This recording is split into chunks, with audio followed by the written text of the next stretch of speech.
Okay, well, I'd like to welcome everybody to the Economic Growth Scrutiny Committee on Wednesday, the 18th of November, 2020 at 1:30. I know we're a little bit late starting. We were hoping for a couple of other people to join us. Apologies, the only apologies that I have, obviously, Gina, you're going to have to leave early because you've got another appointment to go to, and Councillor Ben Evans is going to be slightly late. I will explain another one that I have a bit later, but that will be on an introduction. Have we any declarations of any interests? Take the silence as a no. Okay, fine. Minutes. Can we please confirm that the minutes of the previous meeting on the 23rd and 21st of October, 23rd of September, the 21st of October, are all correct? Has anybody got any issues with them? Anybody want to bring anything up on them? No, so we're all okay with that. Okay, thank you. Right, the Gloucestershire Economic Growth Joint Committee update. Has Patrick joined us now?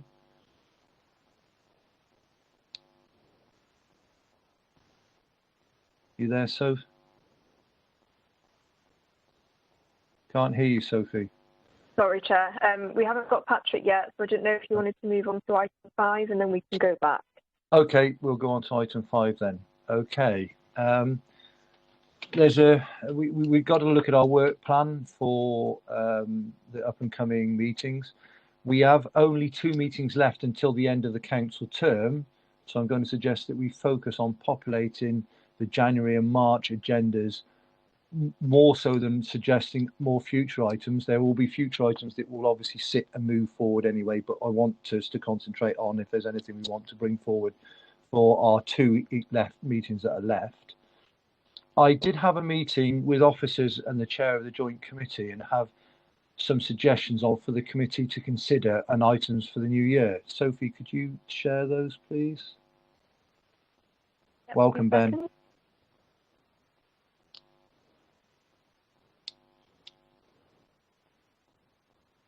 you see that okay?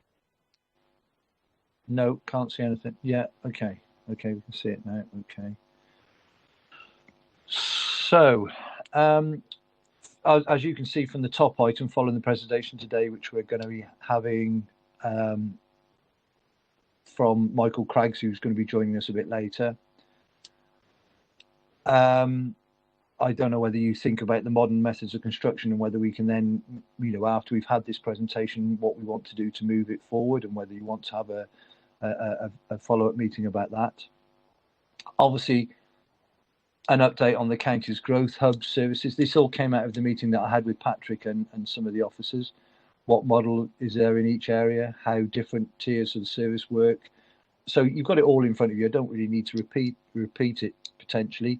I just wondered if, obviously we've spoken about this with Kate as well as the vice chair, and I just wondered if there was anything else that you needed to add into that, or if you're quite happy for Sophie to go away and to work some of those into our next couple of meetings that are coming up. Comments from anybody?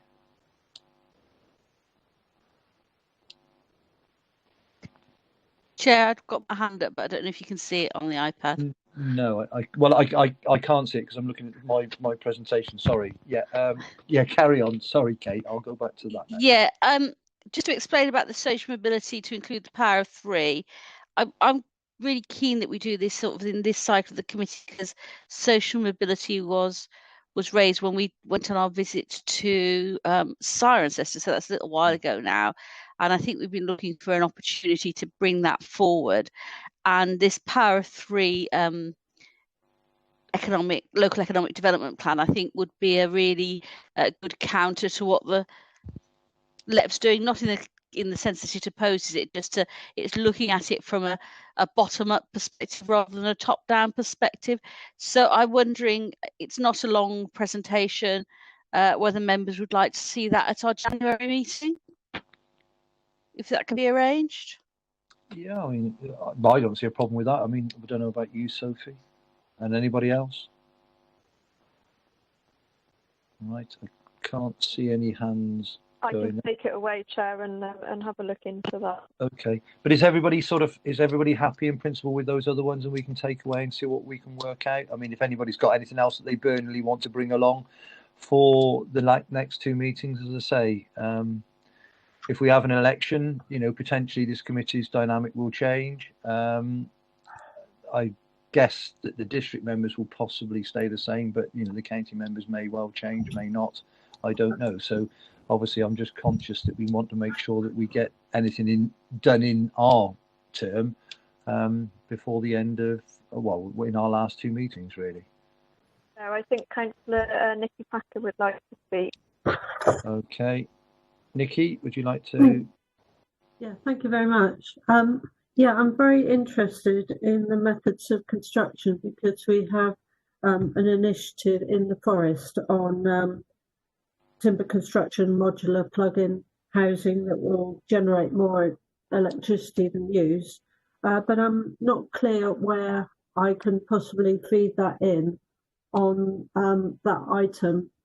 I can see there's presentations and things. Sorry to be ignorant, but is there an opportunity for some sort of feed-in on that? There might not be at this opportunity, but there will be. That's what we're saying. Obviously, about future meetings about the modern construction, and maybe we might get presentations from modular construction factories or whatever else to come in and present to us, in which we can then feed more things in. But if there's opportunities for you to chip into today, Michael will be more than happy to allow you to do so. And obviously, I think Mike Dawson's online as well, and Mike's been very heavily involved in modular build as well, because we, Chewtree Borough have actually been to visit sites about it. So, that's the idea behind Scrutiny. Feed in whenever you feel you can. So perhaps if I email Sophie some details, then we can look at maybe in future if that's possible. Yeah. Oh, lovely, thank you. Yeah, absolutely. So if Sophie works something out, is everybody happy with that? I don't see anybody saying no, so that's fine. As was said in this morning's meeting, silence is golden. Right, okay, has Patrick now joined us?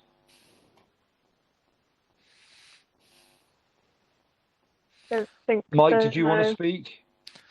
I was, Chairman, I was just about to think what I was going to say about the modern methods of construction, but my brain wasn't really working fast enough. I'm sorry. Okay.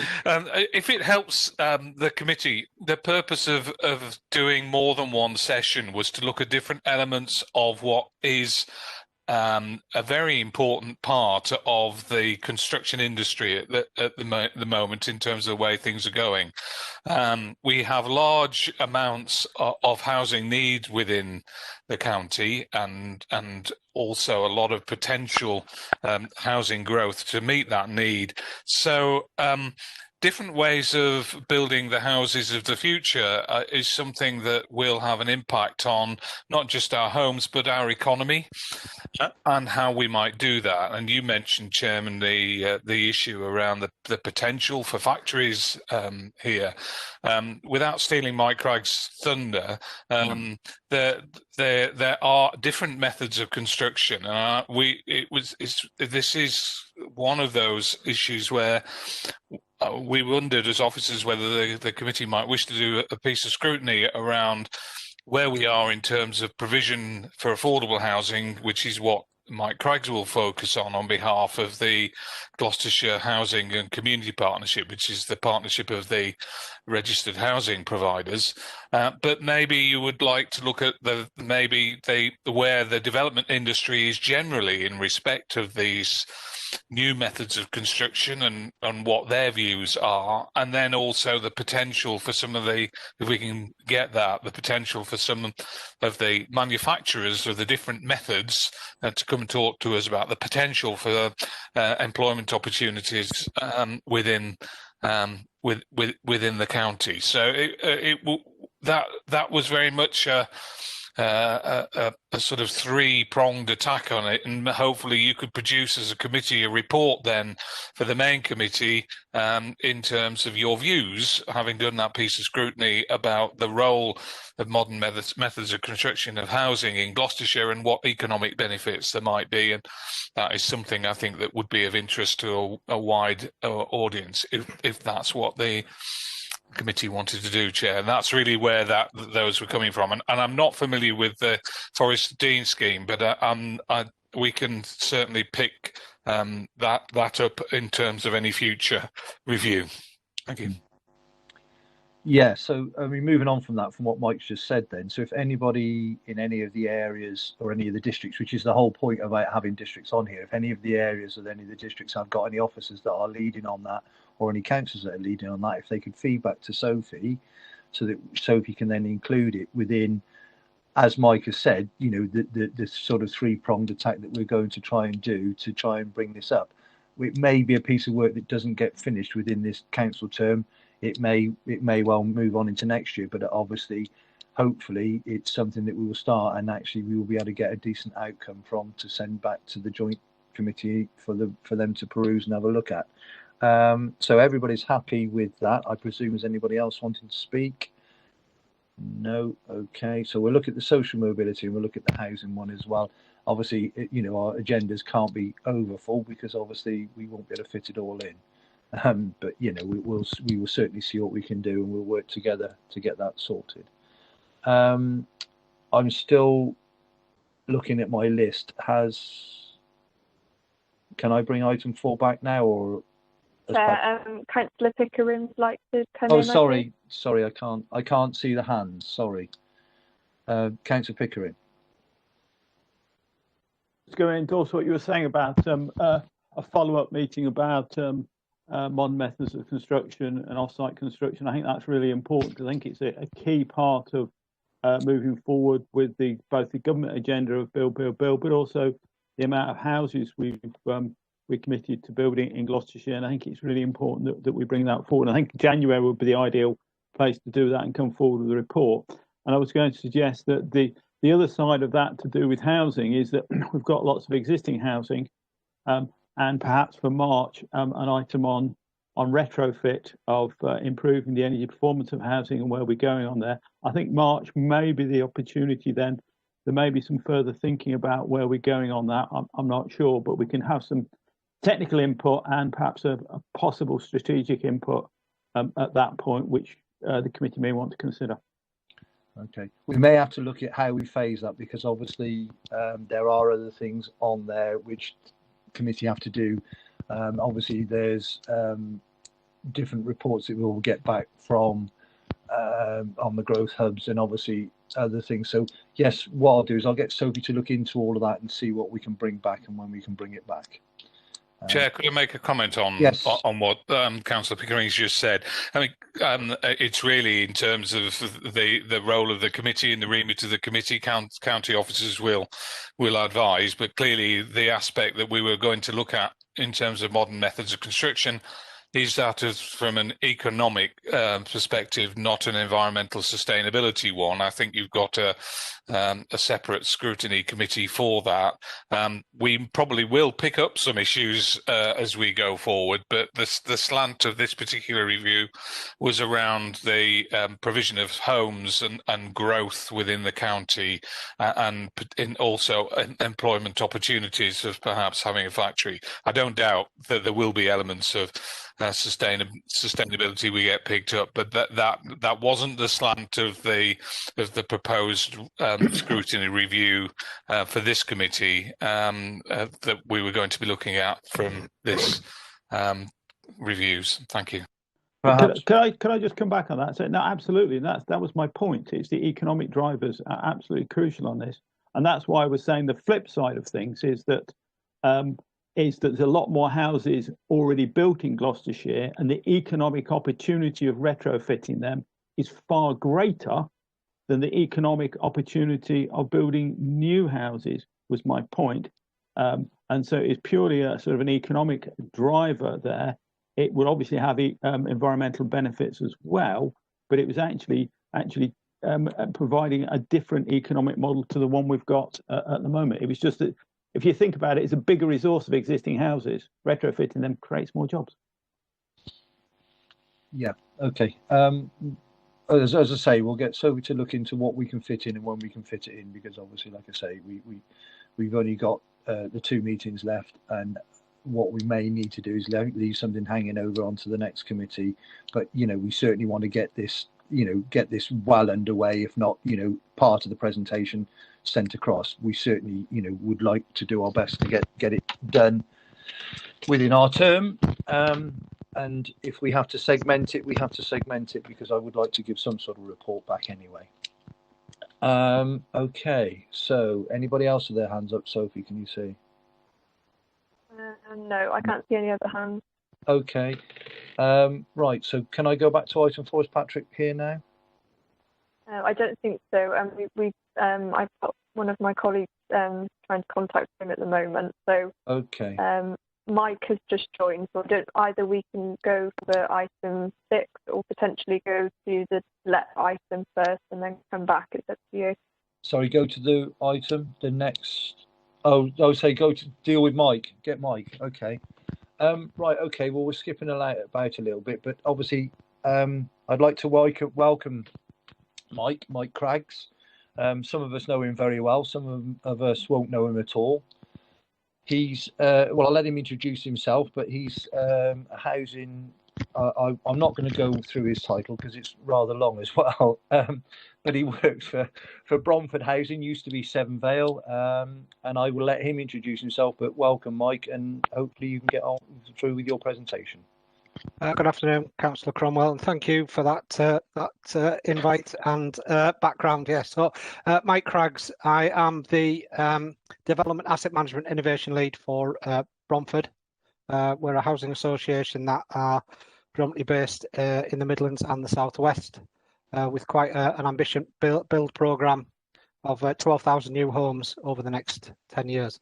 So I've been asked to do a presentation today just on MMC, and just before I start, if there are any questions, Councillor Cromwell, how would you like me to deal with those? Would you take them and ask, or would you like to wait till the end? Could we wait to the end, Mike, potentially? I mean, yeah, that's fine. I mean, I think the trouble is if we get involved in questions in the middle, it might then fragmentize your presentation.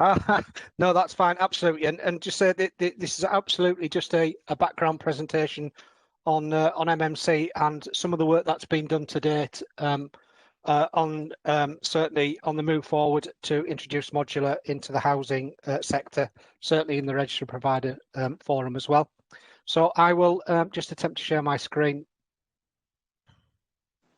And hopefully you will.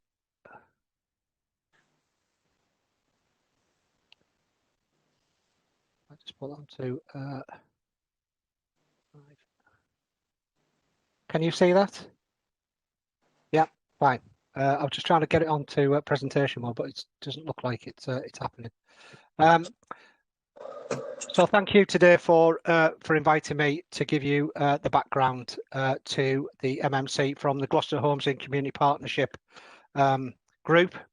Just to give you a little bit of context around the presentation, and I just thought it'd be useful to give you a summary around what people think and perceive as modern methods of construction against those old days of prefab and post-war, which there is quite a difference now, certainly through a lot of the due diligence that's gone through. So absolutely moving forward onto onto a little bit of a summary, and I believe you'll have had some of these slides already. What I wanted to just explain regarding the MMC is just a few bullet points of where the RPs are in this forum.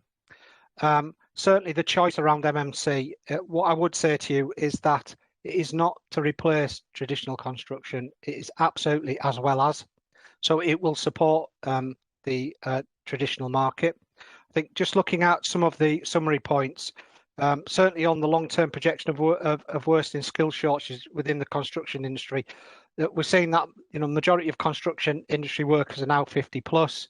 Although they are being supported by apprenticeships, I still don't think, and the sector doesn't think that it will still be able to fulfil its obligations for the amount of new homes to be built across the UK. Brexit. We are a little bit concerned around the construction workforce. There are quite a few outside the UK workers. Will they migrate back into Europe once we kind of go into the Brexit forum? But also, one of the things that we've been picking up more recently is the potential shortage of materials and tariffs coming from abroad and coming into the UK. And we were slightly concerned around if the construction industry will slow down because of this.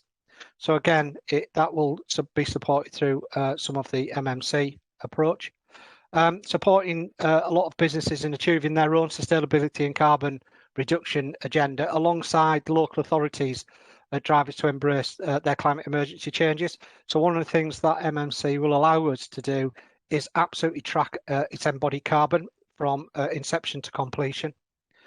Homes England are absolutely supporting MMC, and I've got a couple of slides later on. Unfortunately, they're under PERDA at the moment, and they would love to have come along today, but they said they're more than welcome to give you a position statement once they're out of PERDA. So Homes England have absolutely put some funding in to support the MMC and drive it through into new delivery. It also, MMC contributes to our new homes, and I'll say that for all RPs within the sector, and outputs on their business plan and making sure that it supports their delivery targets. And again, there does seem to be a little bit of myth around how MMC is a lot quicker. That is in certain factors of it, and in certain methods, but not everything. So there are different types of MMC, which I'll explain to you as we go through the presentation.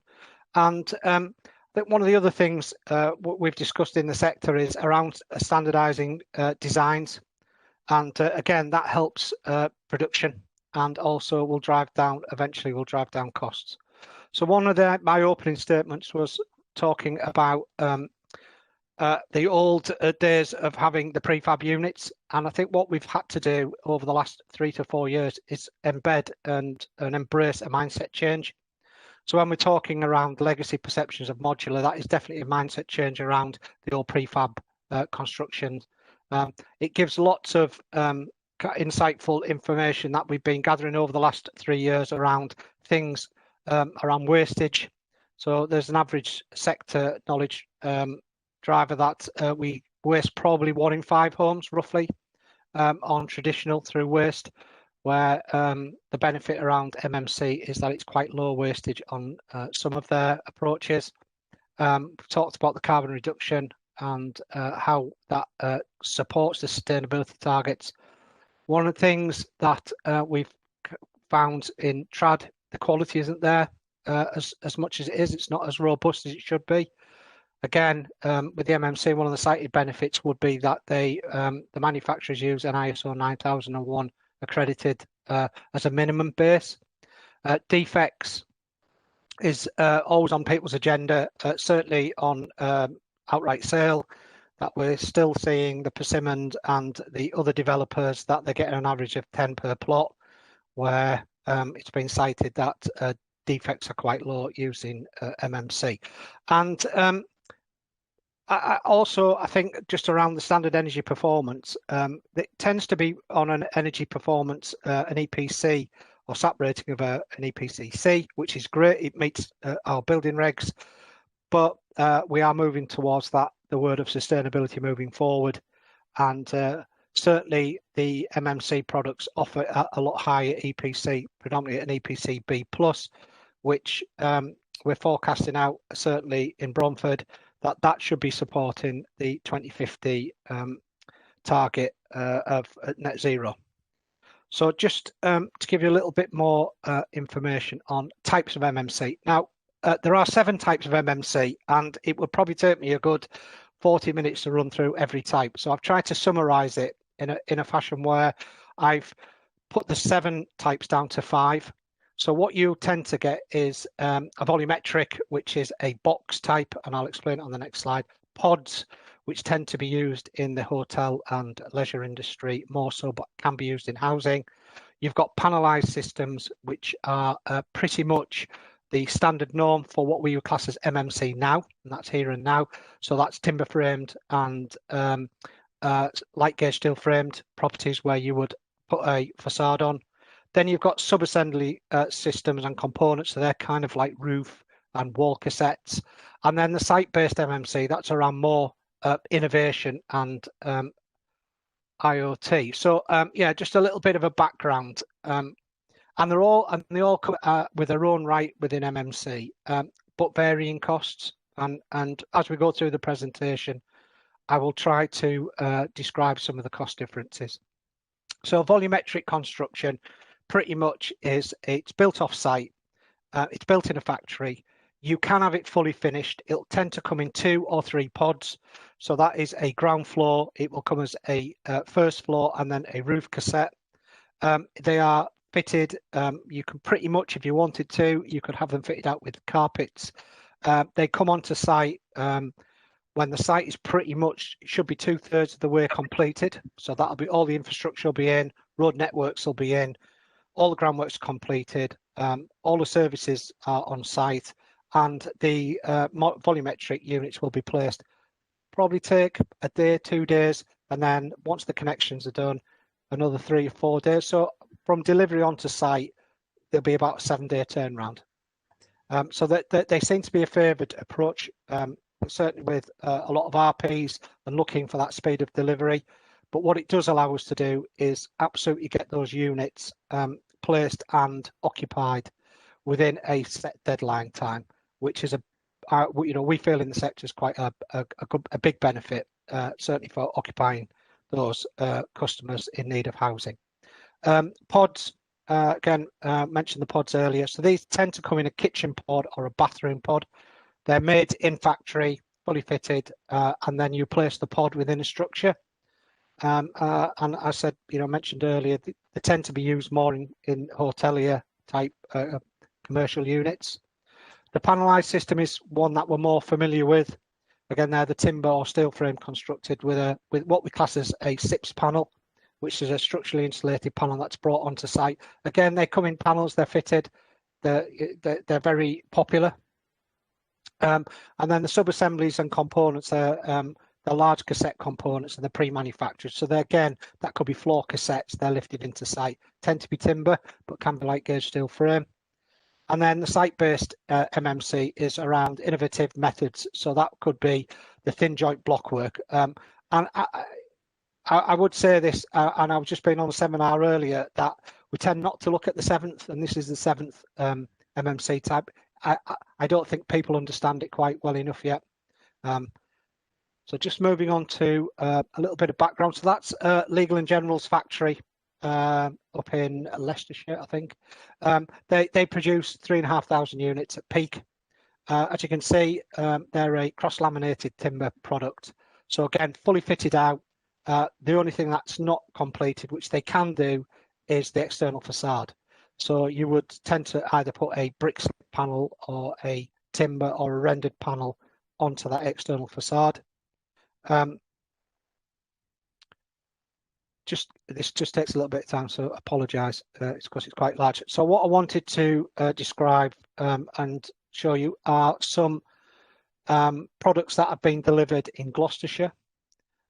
So these are rooftop delivery properties. So these are timber frame. Again, you'll tend to, they're quite site intensive, but as you can see in the top left column, still requiring quite a lot of input from construction workers around brickwork and groundwork and joiners. The second is a steel frame with a insulated panel, and that is at Black Dog Way. And if you know Gloucester, that's quite in the centre of Gloucester. Quite a big scheme, and a lot of innovation onto that scheme.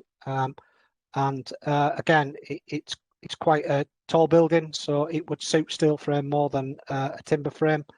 Again, steelwork brought in, and then there'll be panels attached, insulated panels attached to the external facade. And the one I think more favoured now tends to be in the sector is a timber volumetric, which I was explaining earlier. So they are craned in on cassettes. One of the things that we have to take into consideration on volumetric is absolutely the need to have the road network supported for the delivery. As they found out in Scotland when they thought they could deliver timber frame volumetric, and then found that they had railway bridges to go underneath, so they couldn't quite get the units to site. So it is quite important that the road network infrastructure and a plan is created around volumetric. But the speed of construction is predominantly done in the factory. Substructure works are done on site, and then, as you can see, a crane and wagons are delivered directly to site, and the modules are placed. And you tend to have on a volumetric, there'll be just brick slips. So these are bricks that are cut down to about 20 millimeters, and then they are placed on a rail and then pointed in. So again, it's not labour intensive and it's not skill intensive, but certainly the speed of construction will be estimated about half the time for a traditional site. So it does favour for that speed of delivery. And one of the things that we certainly from the GHCP perspective and at Bromford's is that what we've got to make sure is that we have a solid evaluation process. And I'll explain later on in the presentation. There are a lot, and when I say a lot, growing numbers of MMC manufacturers and suppliers now. So I've seen it grow significantly over the last 4 years to, I would say, over 140 plus now on some of the accredited frameworks.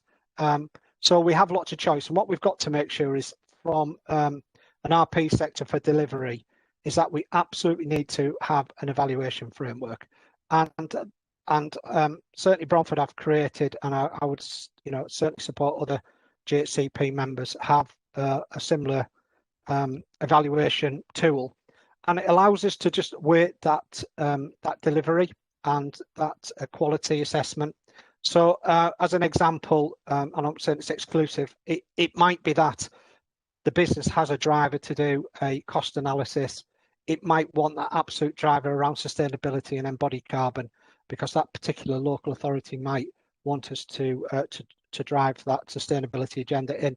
It might be that the planners are asking for an EPC minimum B, and it also asks us to evaluate life cycle costs. So what it can do, you can change that round and suit it for a particular local authority area or a business requirement or a site requirement.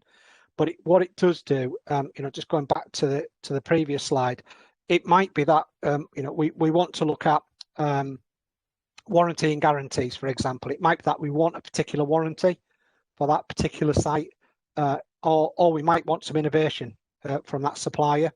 So what it does, it really allows us to delve deep into the manufacturing process, but absolutely make sure that the build requirement suits what we need for that site, and that we're not just getting a ready-baked product. So there's been a lot of conversation around quality assurance, and so BOPAS are the Build Off-Site Property Assurance Scheme that tends to be the warranty provider, or the standard warranty provider for MMC. They tend to give a 6-year warranty. What RPs are asking now is for a little bit more. They want a bit more assurance. So you tend to find that a lot of registered providers are asking for a 75-year warranty. It absolutely makes sure that that process and that frame is done correctly. The NHBC, which we'll all be familiar with if you are either a new home owner or you have bought a new build, you will have a NHB certificate. NHBC only in the last 12 months have started to support MMC. and that's been very well supported by Homes England. They have reviewed and accepted nearly, or will be over now, 50 MMC systems. So that kind of tells you the scale of what we're at. Checkmate is another warranty cover. So if you didn't want to do NHBC, you can go to Checkmate, or you can do an LABC warranty. So what we tend to do is we just pay for those, no different to what you will on a new build. But what it absolutely does, it gives us a surety, certainly from the NHBC now, and having that accreditation, it does support registered providers in offering additional security against properties when refinancing. So it's been really welcomed that the NHBC have come on board now with MMC. And just moving on to Homes England, I mentioned earlier, I spoke to Homes England earlier this week and asked if they could join this meeting. Unfortunately, like I mentioned earlier, they are under PERDA, so they said they couldn't. But they have absolutely, over the last 4 years, done a dramatic shift to support MMC. And I've been in a number of conversations with Homes England, certainly five years ago, where it wasn't on their agenda. It absolutely is now. And to see things, statements like they will support 25% now going into new build is absolutely fundamental for a delivery. So we're really pleased that Homes England are using part of their drive for new homes and supporting through funding. If I just take you to the next slide, this is a slide that Homes England shared with me. And when you're seeing around that they're expecting significant numbers of homes to be delivered using MMC now, you may find that organisations will start to look at MMC as a first choice delivery and supported with TRAD. Again, that depends on land availability and planning. They're also mentioned 25% requirement for all strategic partners. Now, Bromford is a strategic partner under Wave 2, so we'll be expected to produce and support Homes England Drive for at least 25% moving forward. One of the things that we have acknowledged in Homes England, and it's good to see that they're acknowledging that at this moment in time, MMC is slightly more expensive than traditional. But I think that's because and this is my view, is there's a lot of choice on the market at the moment. We're not putting our investment particularly into one area. I'd like to see RPs collaborate, and so we get some drive through, particularly so we can get MMC on the agenda. At the moment, I'm saying if there's over 140, we get lost in the detail. So I think we need to draw back a little bit and certainly look at some delivery partners moving forward. Again, we're seeing the increase in manufacturing, which we mentioned earlier, a lot of smaller factories coming up, but also against those big factories like L&G and Ilka, which you're probably aware of. And I think one of the things is the increase in understanding of best practice, and that's absolutely what we want to be able to do across the sector, but also making sure that we can incorporate some innovation and IoT. And one of the things I spoke to Homes England about this week was ensuring that our new homes, not just traditional, but MMC, are retrofit ready. And it doesn't seem to be high on the agenda at the moment. I think we'll see that change. So, for example, that is ensuring that our partner developers will and our certainly private PLC builders will start to look at how they get retrofit ready. So we're predicting that solar photovoltaic panels or solar panels and battery storage will be a prerequisite moving forward. So let's get it right now. We're talking about degassing after 2025. Well, let's make sure loft hatches are big enough to take air source heat pumps. So what we're absolutely doing is hitting it right first time, and that disruption to customers later down, which we're seeing lots of grants coming out at the moment, where you've got the LAD 1B and the Social Housing Decarbonisation Fund is coming forward, because we're having to insulate and retrofit stock that is probably only 25 years old. That shouldn't be happening. So again, there's a big drive on the marketplace now to encourage developers, PLC developers, and MMC manufacturers to make sure they are absolutely retrofit ready.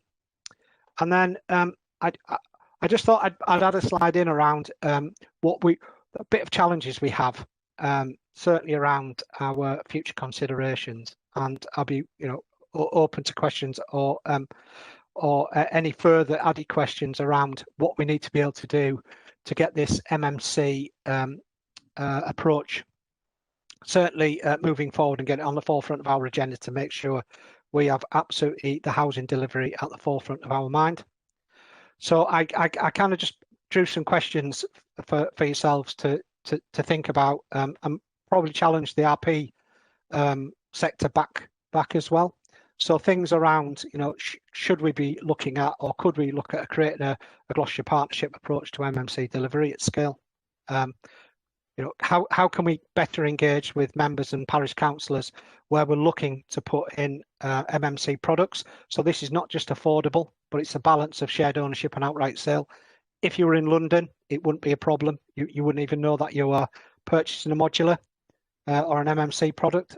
We've not delivered a lot in the southwest, so there's some uncertainty and that mindset for people purchasing MMC.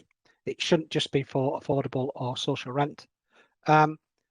Certainly, if we can get the MMC more efficient at scale, how do we get it on large strategic sites that are coming forward?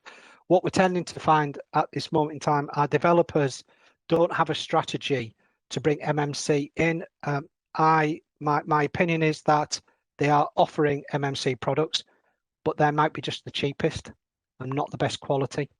So how do we ensure that if a PLC builder is coming in to Gloucestershire and they're offering MMC, certainly on Section 106, how can we ensure that it's the right product for a housing association?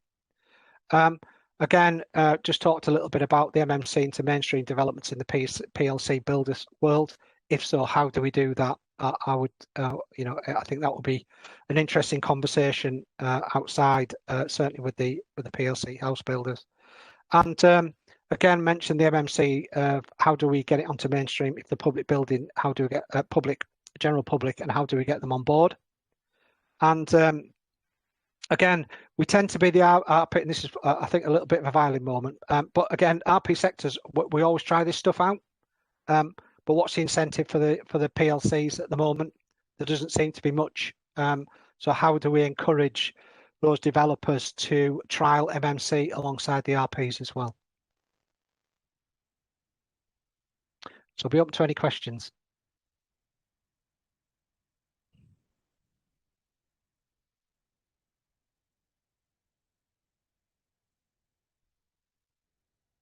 Patrick, sorry, Mike, I couldn't unmute myself because I still had your. Oh, sorry. On the screen. Right, so you're going to have to help me with this, Sophie, because obviously I can't see the hands up. Have we got any questions?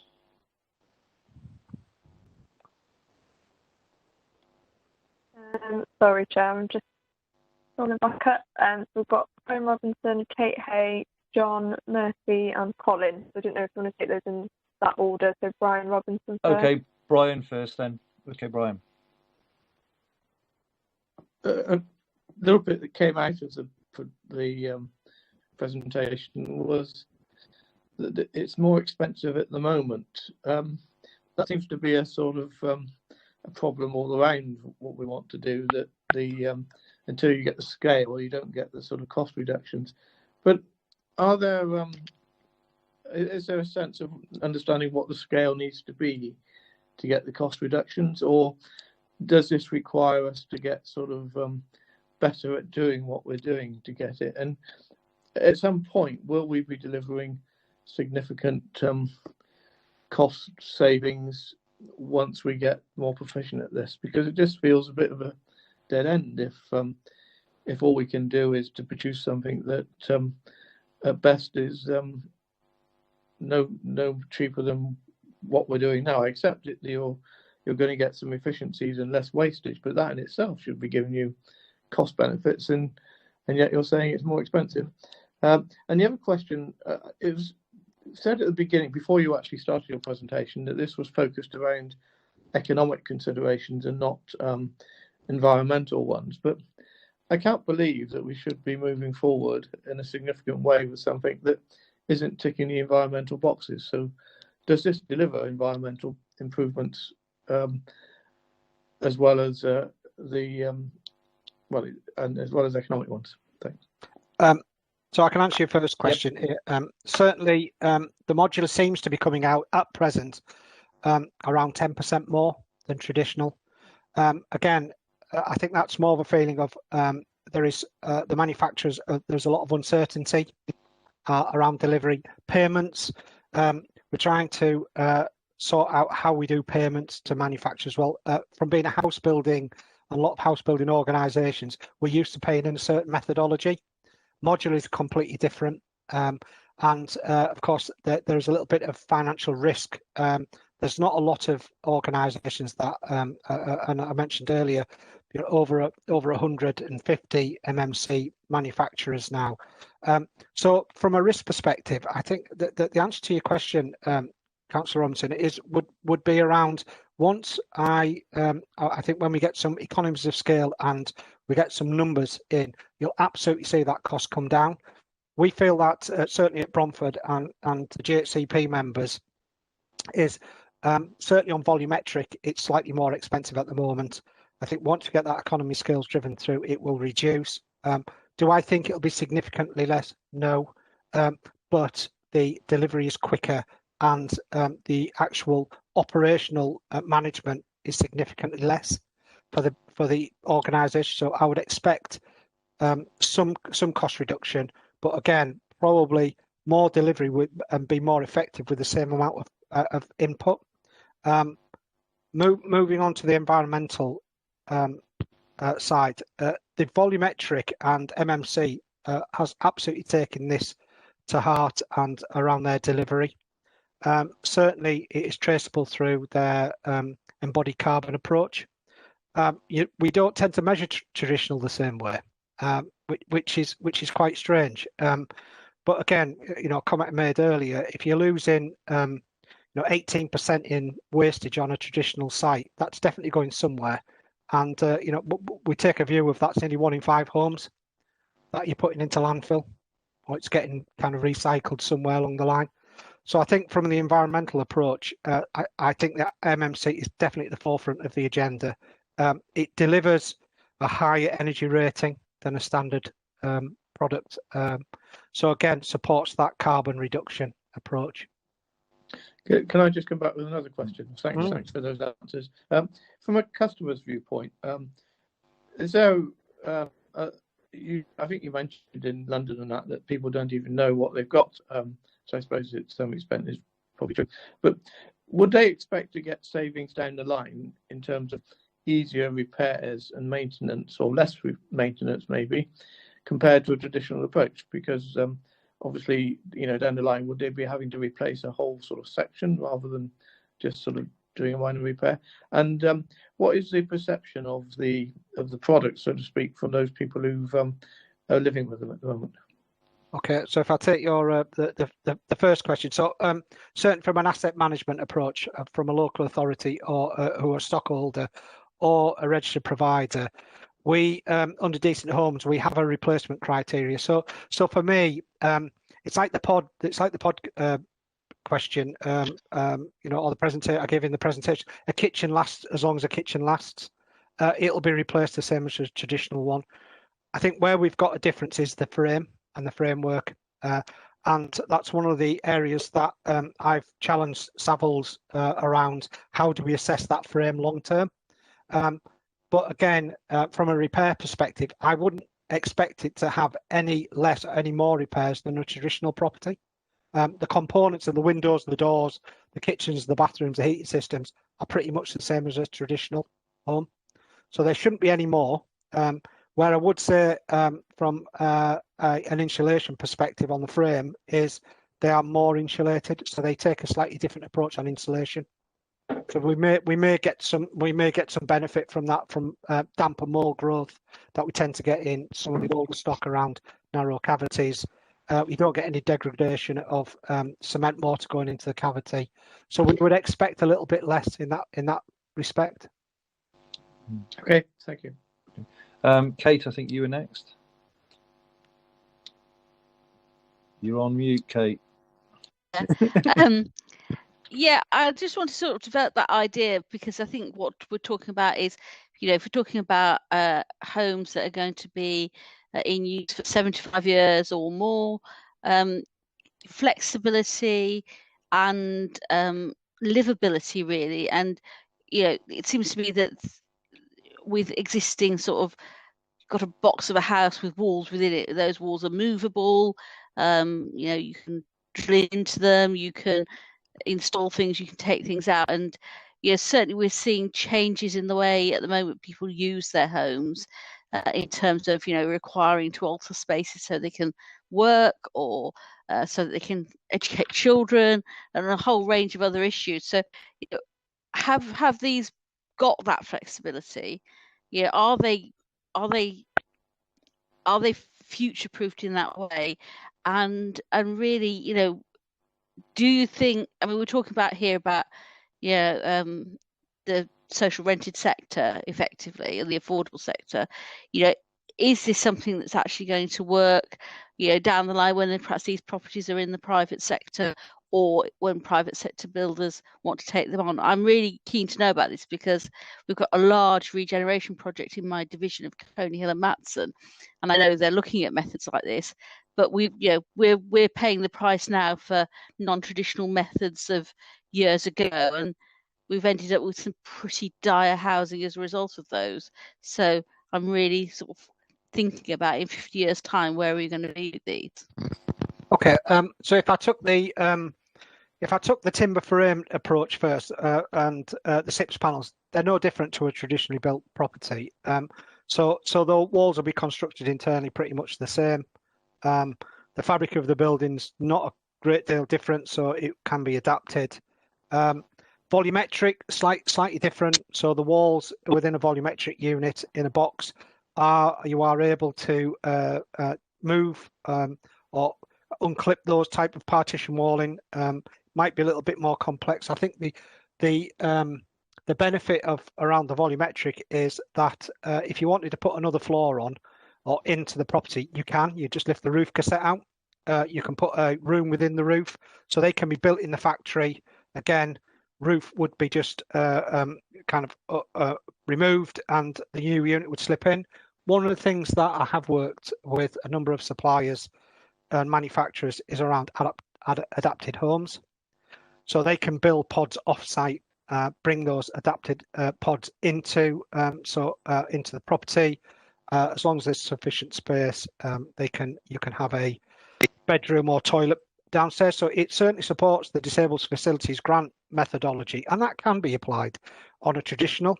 So I don't think it's any more complex than what it will be on a traditional. Structurally, the frame is the frame. If it's a volumetric or it's a timber or a steel frame property with SIPs, it just means on the volumetric side that the pods, if you wanted to do anything, the pods could be built off site. So you've not got that disruption. I think one of the things, taking your point, Councillor Haig, is around retrofitting. And as I mentioned in my presentation, we've got to really ensure that PLC builders and MMC manufacturers are absolutely including those future retrofitting methods now. So we're retrofit ready, which we just didn't see. We didn't see. Now I think we've got enough knowledge of what's coming down the line to get us to net zero at 2050. Okay, so that's you done, Kate. So we'll go to John Murphy. Thank you, Chair. I had three questions, if you don't mind. Well, first off, thank you ever so much for the presentation. I found it very interesting. The first one really is a point that Brian Robinson made before. I just wonder whether you're able to quantify what you mean by at scale. Okay. So that's the first one. The second one was you said that BOPAS given a 60-year warranty, and NHBC are really only just come on board in the last 12 months or so. What sort of length warranty does NHBC give? Are you able to say that? Yeah, well, they'll give now the NHBC warranty. It'll be similar to a trad build. So I think it's as I'm hoping that one of my colleagues in GHCP will nod at this point. I think it's a 10-year warranty. So again, the BOPAS, I think just to clarify, John, is the BOPAS give a standard warranty at 60 years, and that's for the frame. What we're tending to find is, because we're all nervous and there's a lot of choice out there at the moment, we're asking for more, and I think that's more around the mortgageability piece. So we're expecting it to last more than 75 years, which they will. They just charge us for it. So it's like anything. If you want to buy a warranty on something, the longer you want it, the more you pay for it. And I think that's more a more comfortable place for the RP sector when they're going out to securitise against these properties. Okay. Are you able to pick up on that point about quantifying scale? Scale, yeah. So I mean, certainly for Bromford, because I don't know the other GHCP numbers, we've absolutely committed to deliver the 25%. Now that'll be 250 MMC products a year. You tend to find that a factory requires around a turnover around 200 to get any scales of economy in. What we're expecting to do is partner with MMC manufacturers to build that reliance and that comfortability that we will be able to partner with them and deliver over a longer scale. And it's no different to anybody else. If we're going in for a partnership, we'd absolutely expect to see some return on investment at a point. I don't think we'll get it in the first 2 years, is my opinion. But you certainly will see those economies of scales growing. The more comfortable we get with it, the better designs we come up with. So what we're keen not to do is just create a Model T Ford, because that doesn't fit for everybody. What we've got to be able to do is we want to work with partners who will absolutely deliver the shared ownership and outright sale model and take the risk on that as well, alongside the registered provider. Because that's part of a lot of registered providers' models, is that they rely on the outright sale to fund some of the affordable in their business plan. So when you're talking at scale, I would say it'd be over 200. Right. Okay. Thank you for that. And the final one, I don't know whether you have this information to hand or not. So I'll understand if you don't. I was interested in Staverton. You mentioned Staverton as being a timber volumetric. I just wondered sort of how many homes there were that had been built as timber volumetric homes, and yeah, on that estate, how many hadn't. Right. So Staverton was a rooftop scheme. So from what I'm led to believe, I think it was a mixture between semi-detached bungalows, and I think there was 4 flats or four single-person accommodation. Not absolutely confident on that, but Staverton is a very small rural area. So there are, I think, social housing stock in there was probably existing was 2. Right. So they've absolutely brought some more life to that area around their social housing delivery, and their affordable delivery. But yeah, I think it was a premier modular scheme around 7 or 8. I see. Yeah. Thank you very much. Thank you. Okay. Nikki is next. Are you there, Nikki? Thanks. Thanks for the presentation. I wondered what role Homes England are playing. I wasn't sure what they're actually doing towards this. Yeah, so Homes England now are absolutely supporting delivery of MMC. They're willing to fund MMC to be delivered. It tended to be, I've always had a bit of a challenge with the Homes England, because they're very positive now about MMC delivery and absolutely supporting it, and have supported some manufacturers as well to make sure we get that volume of delivery. They're asking now part of the 25% delivery from the Wave 2 partner. So Bromford are a Wave 2 partner. So there'll be an expectation for us definitely to deliver 25% modular. So however that looks, it can be timber frame, or it can be certainly SIP's approach or volumetric. I spoke to them earlier this week just about productivity, and they're absolutely have got a focus on getting that productivity delivery up to a good level. I would expect housing associations, rule of thumb, will they praise sites now on volumetric or MMC approach first? Possibly. I see, Homes England has definitely got a driver to get more homes constructed. And again, there's the uncertainty around Brexit. So I think they see volumetric as being part of the solution. It's definitely not all of the solution. But they're absolutely supporting lots of manufacturers. They are supporting RPs in that delivery. Of course, we always try to push the boundaries of at Homes England. And I asked the question earlier this week, well, how about giving us a little bit more funding? They didn't say no, but they didn't say yes. But I would really like to see them focus a little bit more funding into MMC, but we're not seeing that coming through. But they are funding it, which is a real bonus for housing associations now.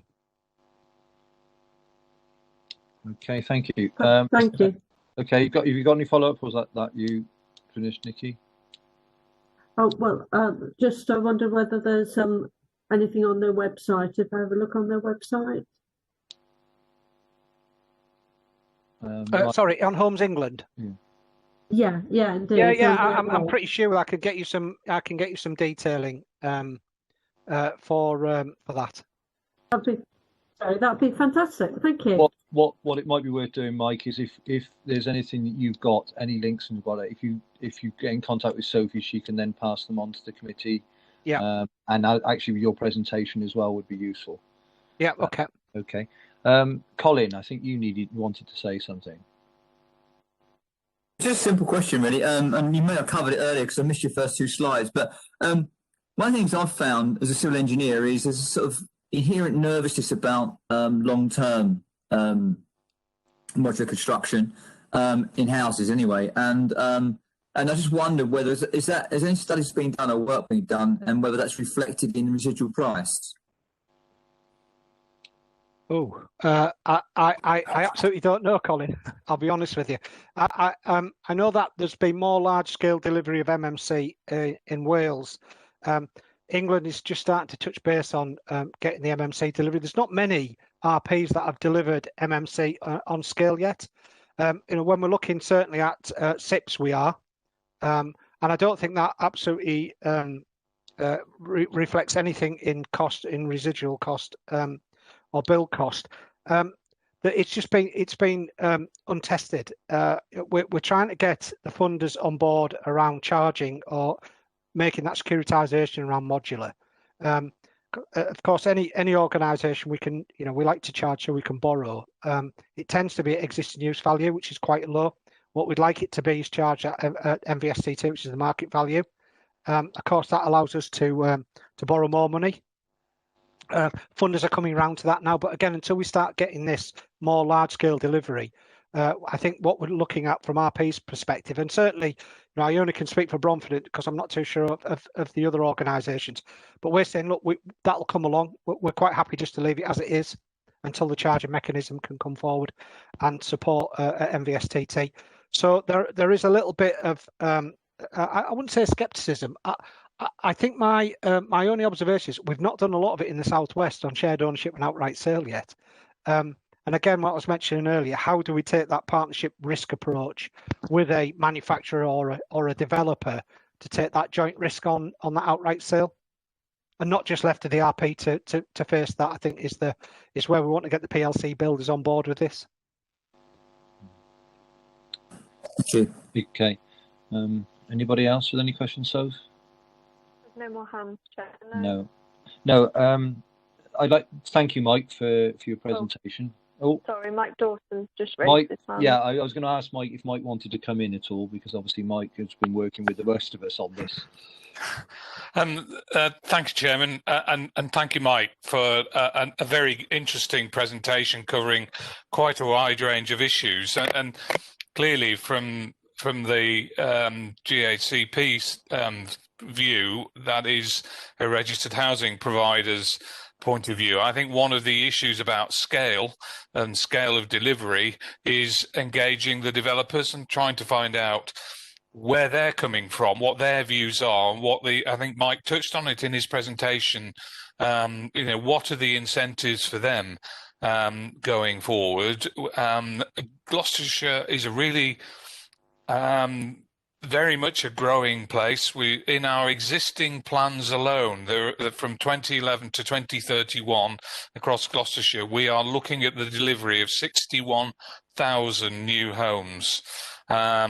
If you project that to 2041 without using the government's wonderful new algorithm, we'll stick with the old one. But if you move on to the to look at that, you're looking at probably another 33,000. That takes us up to nearly 95,000 new homes to 2041. Every 10 years, you're probably adding another 33,000. So we are growing as a county. And so I think there is probably a role for modern methods of construction. I think I was really surprised, Chairman, when Mike was talking about 140 plus manufacturers, which it's not surprising that factories are small if there's that many of them trying to address what is quite a small market. So I think we'll only learn the lessons to an extent when we start to see what the general housing market makes of MMC and how they want to address it. So what I was aiming to do, Chairman, was to follow on, as I said, with this presentation by maybe inviting the developers in Gloucestershire to come to your next meeting and answer that, give us a presentation what their views are, which are going to be quite different, I think, from the registered providers, but allow the committee to ask them the same questions and get their views and try and come to some sort of view as a committee, having done the piece of scrutiny on it. There might need to be more work going on, but I think it's something that's not going to go away, Chair. So I think there's still a lot of questions to be asked at this stage. Thank you. I also, from somebody who works in the construction industry, I also think that the other driver behind this is, as Mike has pointed out at the beginning of his presentation, the lack of labour. The lack of that skilled workforce, because the problem is prices for people working on sites now has bricklayers and carpenters is outstripping lawyers and another what you would class as top end earning potential, because that we need those houses and they're being paid that amount of money. Going back a little bit, I always remember when I did some groundworks on a job, and we did all the oversights, and I couldn't quite understand it, and then all of a sudden they put all this scaffolding all the way up to the roof, and I thought, well, what are they doing? I didn't realise it was a timber frame building. And timber frame buildings are basically, the inside is the same sort of makeup as almost as an MMC, but the outside is a traditional build. And I always remember that being, at the time, quite radical and quite new, and questions being asked, and how long was this going to last, and would it be any good, and would it rot, and all those other sort of questions. And those questions have just disappeared into the ether. So I think once we get used to having NC, then I potentially think that we will be able to move forward. But I think we just need to, as a race of people who don't particularly like change in the UK, and we like our traditional things and the way things have always been done. Yes, I think that's where our problem lies, because the biggest issue that I think we have is longevity. Is most of us, when we buy a house, we then think about how we're going to then hand it on to our children and what we're going to do with it, and we regard it as an asset. And obviously that is an issue for some people, because are they handing on an asset, or are they handing on something that is going to potentially need to be rebuilt or is past its sell-by date? And I think that question needs to be asked, I'll be honest, by the manufacturers. And obviously, I mean, prefabs, they would put up just after the war, and they should have been knocked down about 10 years later. And I still see them around now being, recovered and rescreened and whatever.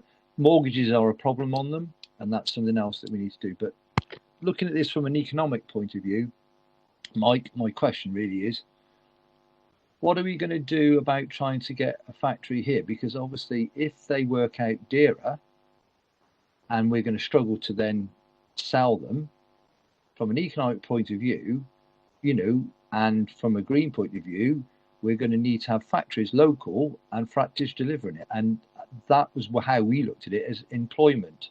So question to you, Mike, is what numbers do we need to do to get a factory here?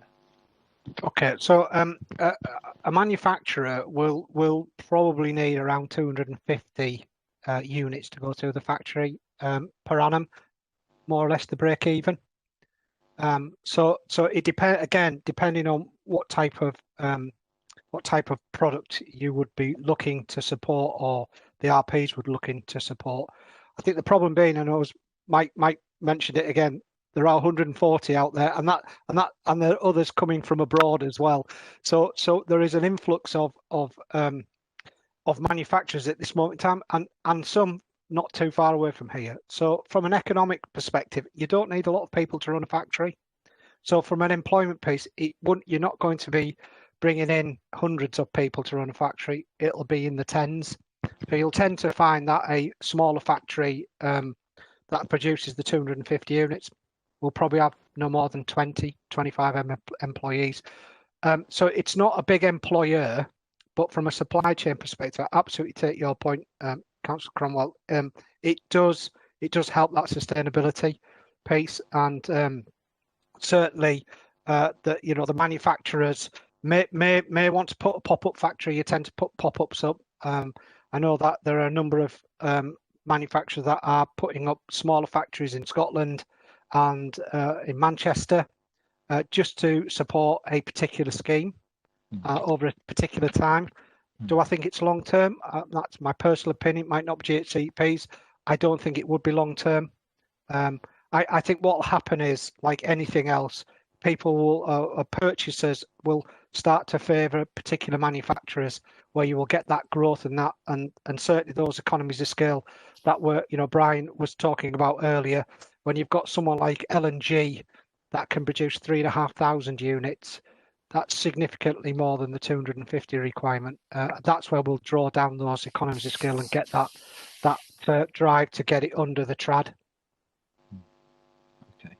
Okay. So have we got any other questions on that?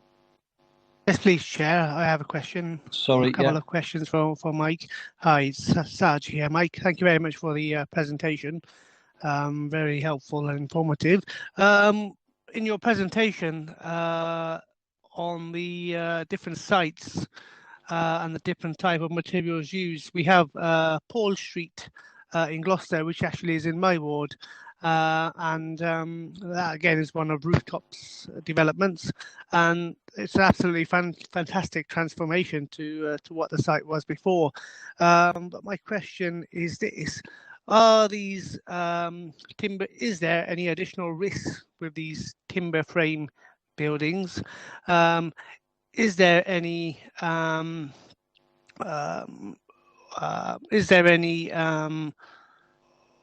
scope with regards to the quality? Is the quality assurance not the same as a traditional development or traditional building? And also, you talked about the warranties, and there has been some conversations around the lifespans. So what you are saying, correct me if I'm wrong, is the lifespan of a timber frame and SIPs development would be 75 years plus? And the final question is, why do you think the PLC developers are generally not favouring MMCs at the current time? Thank you. Right. So certainly from the risk, I don't think there's any real risk against timber frame against any modular. Again, I think there's a little bit of scepticism around some timber frame. I think you've got to do that risk-based approach. Certainly, we wouldn't be looking to build anything of high rise in timber. pure and simply because of the fire risk, and anything above the 4-storey, when you're looking at the Grenfell incident, I think there's got to be a lot of due diligence and scrutiny around using timber, certainly on high rise. That doesn't mean that we wouldn't consider it. The quality and scope piece, I don't think is any different to a traditional, and it shouldn't be looked at any different to a traditional. What we tend not to do is, at the moment, we over scrutiny. There's a lot of over scrutinization of MMC, but we've never really seen that on traditional. And so this is, and I'm like I say, I'm not here to sell an MMC product. This is certainly part of a as well as, not instead of. But again, 75 years plus, I don't think it's a bad ask. We can ask for 100. But where will we be in 100 years' time? We probably won't be asking that same questions like we weren't asking on the old post-war properties. But again, we've supported some of that modernisation. And I think your final question, if I'm right, around traditional builders or the PLC builders, I think they're going to be told to do it, and that I tried to point that out in my presentation and some of the question afterwards. And then what will happen is we'll be given something that we'll be given a legacy if it's a Section 106 unit. I want to absolutely make sure that we see the white of the eyes of the PLC builders to make sure that that is the right product for us, for Gloucestershire, and certainly for the housing market, because otherwise, and I'm not being disrespectful to the PLC builders whatsoever, but they'll produce a unit that's cost effective for them and might not be the best product for the outcome. So I think we've absolutely got to make sure that the PLC builders are not just getting a product that is not to the standard that we would expect it to be. You okay with that then, Saj? Yeah, okay. Sophie, anybody else with any questions? Mike put his hand up again. I don't know if that's new or from previous. It is a new one, Sophie. Just a quick one from me. As we draw this session to a close, we might usefully, Chairman, ask Mike to draft us some questions for the committee that he might put, or we might like to put to the developers and the PLCs. He has already mentioned quite a few, but that might just help the committee in asking some of the interesting questions of the development industry. Mike's coming at it from a registered housing provider perspective, and looking to the development industry as a partner. I'm sure Mike might have some questions as a registered provider that the committee might usefully use to challenge maybe and ask the right questions of developers, if Mike wouldn't mind doing that for us, if you thought that was useful, Chairman. Yeah, I mean, as I say, with the question, I asked Mike to, send us all of any links that he has, so it would help feed any future meetings that we have on this. That questions could also be included in that. Yes, I'm sure that my fellow GHCP colleagues will support that as well, Mike. So yeah, we'll kind of collaborate, and we'll come up with a list of questions, and I'll send those over to Sophie. Okay, thank you.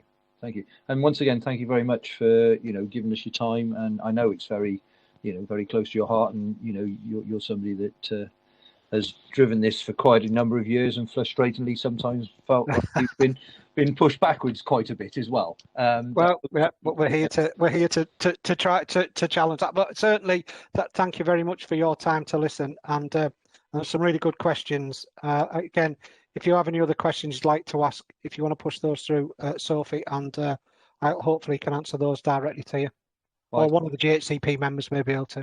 Great, thanks. But anyway, thanks for your time, Mike. And obviously, thank you, Mike, for your help as well, the two Mikes. Right, I think we can move on now, but thank you for that. And obviously, we can take all that into the next meeting when we talk about this subject once again, but from another point of view. Thank you very much. Okay, thanks, Mike. Thank you. Bye. Right, I'm going to move back to, because we've gone up and down and jiggied around the agenda a bit. Right, item 4, the Economic Growth Joint Committee update. Patrick. Yeah, thank you, Chairman. Sorry I was a bit late.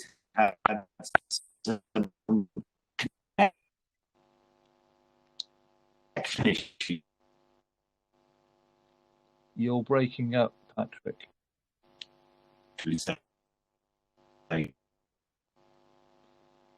Can't hear you, Patrick.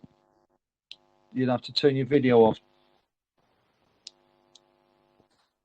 Can you give me an update of the morning's meeting? Can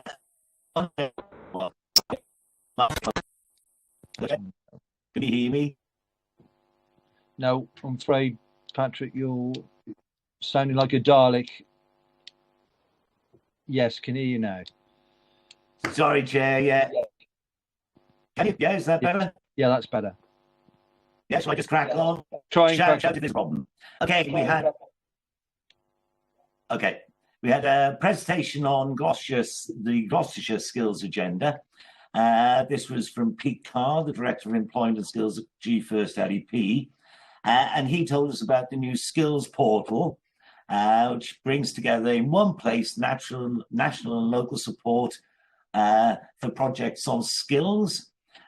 Pete to collaborate with the economic and skills leads across the districts on this area of work. So bringing all the information into one portal. I suggest you all have a look at it.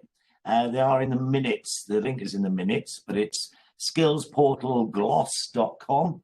And Pete is looking for feedback on the website, on the content and on the nature of it, so that he can continue to improve it. The proposals for the Gloucestershire Skills response include up-to-date information and signposting on careers advice, retraining and upskilling. And of course, we know that's going to be quite an important thing as we come out of COVID, certainly. Increased opportunities for apprenticeships, vitally important that we get our kids adequate apprenticeship skills. Support for individuals and businesses facing redundancies, which again is going to be something we'll be looking very carefully at. And of course, then there's the delivery of the digital and cyber skills learning programs, which will be so important around the county. And all these proposals will form part of a work stream for the Gloucestershire Skills strategy, and will be driven and monitored by the Gloucestershire Skills Advisory Panel. And this will report in the G1st LEP board and my Gloucestershire Economic Growth Joint Committee as well. So there's a lot of work going on there. We then had a very exciting presentation on the King's Quarter Regeneration Project. This is in the heart of Gloucester. A fantastic project. Again, it's cyber-based as well, so it fits in with our wider county agenda. And I think as we mentioned at the meeting, it's very exciting to see the whole bunch of projects around the county all kind of following a similar theme and actually all moving ahead at quite a pace. But the King's Quarter, again, fantastic project. There's a website, which I'd again advise you to have a little look at. And again, the link is in the minutes. One important aspect, we did ask about the green credentials, carbon footprint. It is going to be carbon neutral in its running, and we did ask, and they will be looking at how to mitigate and offset carbon in the construction phase. But one thing which is quite interesting is that the buildings will be sustainable, and there will be the largest green wall in the southwest. So that's quite an achievement as well, and adds to our green credentials. We had an update on the strategic planning in Gloucestershire. So this is the local plans around the county. And Mike also updated us on the key delivery projects across the county. And again, quite an exciting list of actually fantastic projects, which hopefully will steer Gloucestershire forward to a great future. The strategic planning statement of common ground is still currently being worked on, and that will be brought to a meeting of the Gloucestershire Economic Growth Joint Committee in January. And just in case you didn't know, that this is an extra meeting that we've added in to cover some business that we need to do before the meeting that was scheduled after that in March. We've also then had updates on the COVID economic recovery planning and how we're going to get our way through that. Again, some very interesting work there. a lot of work streams, a lot of things we need to be cognizant of. Dev gave us a great update on the G1st LEP once again. And again, some exciting work going on there. And then finally, we had an update on the business rates pool, and this included Strategic Environmental Development Fund funding requests. And the one that we did approve this morning was for a further 2 years funding for the G1st LEP at £250,000 a year. And that'll help us run, or help the LEP run and deliver projects to the through to March 23. That's the key elements of the meeting this morning. As I said, it was a good meeting. It was good to see a lot of key projects really taking shape. Be happy to answer any questions, Chair.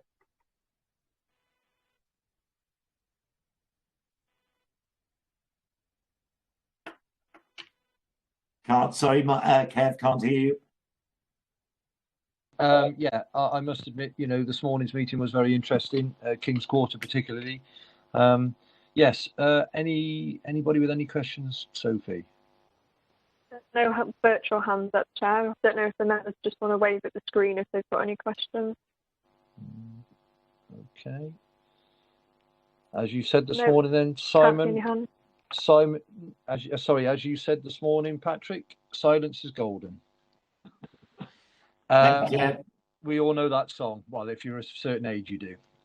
Right. Okay. So we'll move back to item 6 because we're skipping about a little bit, and this is the standing item now, which is district members' feedback. Have any district members got any feedback, please? Paul.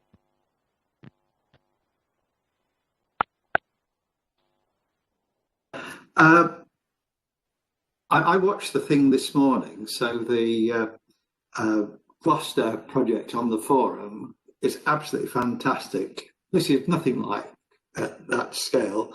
Also, it's not really a presentation, it's an outline of what's happening. And then if we want to know more about it later, we could always do that. The reason I would put it on up, or I thought it would be an idea, was that the word modular appears in the project. The second aspect of it, which attracted me, was that there's some quite innovative ownership in the project as well. And then when you talked about the work plan, updating on the county's hub services, well, this is actually a growth hub, so it fits into that. Speaking personally, I'm not entirely sure how this growth hub fits into all the others, because again, one of the key messages from this morning was that Golden Valley and the forum in Gloucester are complementary. They're not in opposition. And I think the same has got to apply to all our growth hubs. They all have to network together. And I'd just like to know a bit more about that, how that works. So what is this project? I'm sure many of you know the Minster in Cheltenham. It's the oldest building, goes back to about the 11th century. And if you come out of the back door of the Minster and keep walking, you'll come into a rectangular car park, which is behind the library. That's the space in Cheltenham. And last October, a group of entrepreneurs in Cheltenham approached the council saying, what we need is some space for entrepreneurial startups. There's nowhere for anybody to get going. And to cut a long story short, this Workshop Cheltenham group came up with a proposal, and Cheltenham agreed to put 1.7 million into a pot to help them along the way. It started as a project which was going to reuse shipping containers. And there were those that gulped a bit when they thought that a pile of shipping containers would be slap bang outside the grade 2 star, if not grade 1 listed Minster. So there was a bit of discussion about that, and very rapidly it moved towards being a modular construction. And then, of course, we had COVID. And you'd remember Boris talking about shovel-ready projects. Well, quick thinkers in Cheltenham thought, oh, well, look, we've got this project here. If we just sort of tweaked it a bit, looked at what the criteria was, thought about the appalling state of the land around the Minster, we end up with a rather larger project, which gives us the growth hub, a tier 2 growth hub, and more stuff for entrepreneurial purposes. It also revamps the area around the Minster. To get a long story short, we've now got a grant for 3.114 million from the Getting Building Fund, which was then, I think, managed by the LEP because it came out of the Local Infrastructure Stimulus Fund. So I don't know a great deal more about this project other than the paper that came from the Cabinet to the Cheltenham Council on Monday this week and was approved. I can put a link in the chat to the paperwork. You know what a paper to council is like. It takes 25 pages to tell you 2 sides of A4, but it's got a lot of background information in it. But the innovative ownership is important because this is being done as a LLP, limited liability partnership between this group of entrepreneurs and the borough, with the council taking a share of the profits. As I understand the logic of this, if you start a capital project, you've got to project manage it, then in perpetuity you run it, and if you keep having more capital projects, you take more and more of your staff in managing your projects. This way, we collect the income from the profit share, and we leave the entrepreneurs doing what they do best, managing the project, or at least that's the theory. And I know lots of districts are keen to increase their income stream by investing in capital projects. So I think there's a couple of lessons from all of this. First, make sure you've got something ready when there's a new funding stream coming on board so that you can grab the money. The downside is we've got to have this finished by December 21. If we don't, we've got to give the money back. So hence, everybody was quite relieved. It passed unanimously at the council meeting on Monday. So that's important. It's also helpful if you've got sufficient finances that you can actually keep doing these things in these difficult economic times. But I don't really want to say too much more. But if at some stage we wanted a proper presentation with photos, we wouldn't get the sort of audio visuals it's got for Golden Valley. But the work that's going on in Cheltenham district on growth hubs, there's something called Hub 8 as well, which is all linked to the same thing. I'm sure I could arrange for that to happen.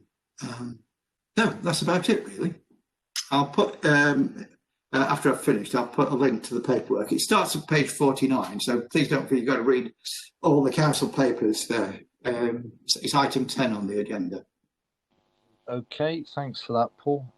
Yeah, I mean, obviously, we'll watch it with bated breath. I mean, obviously, I'm sure the G1 LEP will feed back on that as well, because obviously it is a growth hub which they are involved in. Okay, Simon, you were next.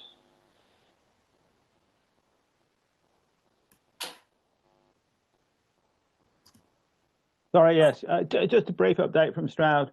Obviously, it's in. I think it's in Colin's report that Stroud was successful in the Heritage Lottery bid for canal restoration, which is obviously both a social, environmental, but also an economic benefit to the district, restoring that canal, both in tourism, but also in employment in terms of restoring the canal corridor, and also opens up areas, not all of it, but some areas for economic development. And certainly the restoration of the canal through Stroud, I think, brought in a very significant amount of inward investment to new development. So that was important. Stroud is also just applying for a one public estate low zero carbon grant, potentially with a retrofit aspect to it, working with the LEP and also the County Council, looking at some of the land within public ownership within Stroud District that can be developed for housing, low carbon housing, looking at a number of sites there and also putting together a prospectus that Stroud might be able to use. And Stroud is also applying for a land release fund to move the proposed development at Brimscombe Port along. I think I'll stop at that. Great. Thank you very much, Simon. Thank you. Okay, Nikki Packer, you were going next. We've heard a rumour that the Forest of Dean has been unsuccessful in its bid for funding for the Lydney Park End cycle route. And I just wanted to say, I know that the LEP doesn't set the criteria for funding, but with grants tending to be centred on populated areas, the Forest of Dean just loses out. Some projects such as the Lydney Park End cycle route, because tourism is really important in the Forest of Dean, a project like that is economically really important to the Forest of Dean. So I'm just afraid that the Forest of Dean is going to continue to lose out, really. Okay, Nikki, does any officer want to answer that, obviously, to comment on that point? Or...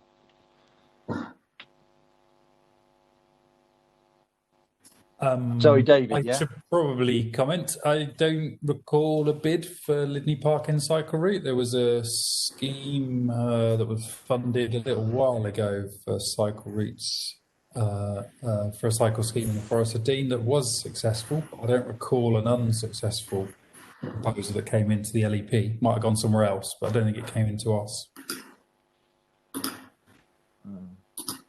Okay, perhaps Nikki, you need to. Could you find out who it was unsuccessful with, and maybe that's something that obviously we can pick up going forward if it is something that's economically viable.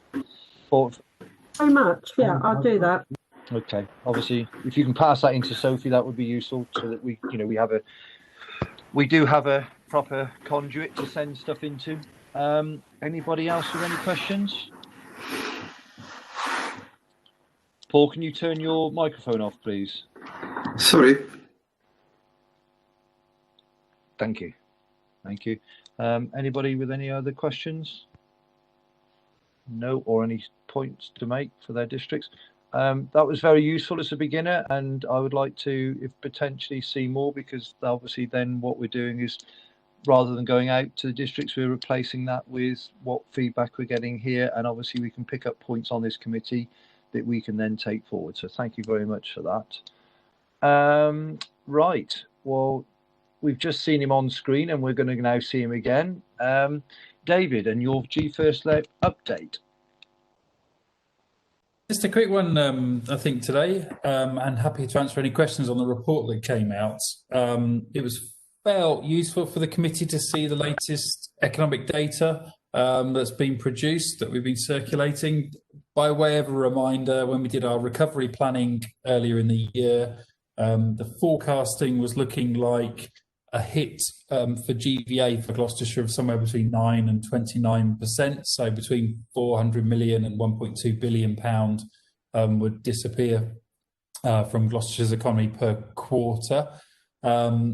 And predicting recovery sometime between Q3 of 2022 and Q3 of 2023, depending on which scenario you go with. Jobs hit was expected to be job losses of somewhere between 26,000 and 49,000 lost in the county, so quite significant numbers on that one. The latest data that's in the report, I'll just pick out a few of the headlines really. The claimant count actually dropped in September. I don't think that means we can be complacent about it. It was at 4.9%, down from 5% in August. Youth unemployment is starting to become more of a worry. The numbers aren't significant enough yet, but it's nearly 20% of our claimants in the county are young people. Job postings are getting better. So September saw just under 19,000 jobs advertised in the county. That's much better than July and August figures, which were down something like 40 to 50% on last year. September's numbers are down around about 20% on last year. So things are getting better, but we're still some way behind where we were 12 months ago. Currently, just under 31,000 people on the furlough scheme. That was with effect of the 31st of August. That's the latest data we have. New data is due out this week. And we're expecting, because we're now in lockdown 2, to see a steady increase again in a number of people on the furlough scheme over the coming months. £483 million worth of bounce back loans are with companies in Gloucestershire at the moment, so quite a significant risk in terms of loan funding that's come from government to businesses in the county. And hot off the presses, a brand new Confederation of British Industry report came out today on their approach to recovery. They put Gloucestershire in the lowest risk category in terms of impact of COVID on our economy and on recovery, and in the most resilient category. Slightly different, but broadly the same measure. So no time for complacency. We haven't yet seen the full economic impact. I think the reports this morning on the activity that's going on in the county are really important. It's really important that we keep things going. We're really pleased to work with the County Council to launch the skills portal. I think that's a really huge step forward as people start to see the impact of redundancies come through once the furlough scheme disappears, and once we get beyond the Christmas period, which we're expecting to be very difficult for lots of businesses. So it's really important that we keep our recovery plan on track, which we're doing with colleagues from across the county. I'm happy to take any questions on data or any of the detail that's contained within. You'll see most of the data sets where we've got district breakdowns. There's a district breakdown in the report.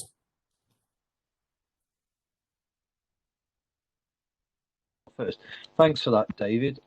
Any questions, Sophie?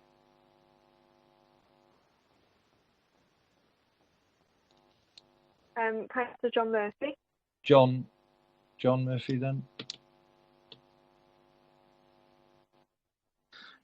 Really, it's just a bit of clarity, if you don't mind. If you could help me, please, David. It's the fourth dot point in the overall summary page for the report. It says the job posting numbers continue to increase, with the number of postings for September at around 18,705, which is 19.9% lower when compared for September 2019. I just don't understand that. So if you could help clarify that, that'd be good. Yeah, sure. So it's 19.9% lower than it was this time last year, or in September of last year, but it's a significant increase on the posting numbers in July and August, where we hit the bottom. Effectively, they were between 40 and 50% down on last year's posting numbers. Okay, so September shouldn't be specified twice. Is that correct, or have I got something wrong here? Because you mentioned July and August. No, it's worded correctly. So there were 18,705 jobs posted in September of this year. Yes. Nearly 20% down on September of last year. Yes. Trend is in the right direction because it's better than July or August of this year. I see. Is that? Yeah, it's just it is confusing. Yeah, it's the terminology. It's the word increase, I think. Yeah. So it's better. Yeah, the trend line is heading in the right direction, but it's still worse than last year. So it's that word increase that's throwing me. Yeah. Yeah. Thank you. Okay, John. Anybody else with any questions? Can't see any more hands up, Chair. Okay, thank you. Well, David, I think that's it for you. Thank you very much for your time and your patience of waiting. I hope the meeting wasn't too bad for you and you found some use in our modular presentation, maybe. Okay, right. Well, here we are then, item 9. future meetings, 20th of January in 2021. Good grief, we are already there or getting there. Now we're mentioning it. Oh my God. And the 10th of March 2021, which is the final meeting of this council and potentially the final meeting of the committee as it stands at this moment in time. So I will see you on the 20th of January in 2021. And, you know, on that note, this Christmas, I enjoy your Christmas as best you can. Yes, Merry Christmas, everybody. Bless.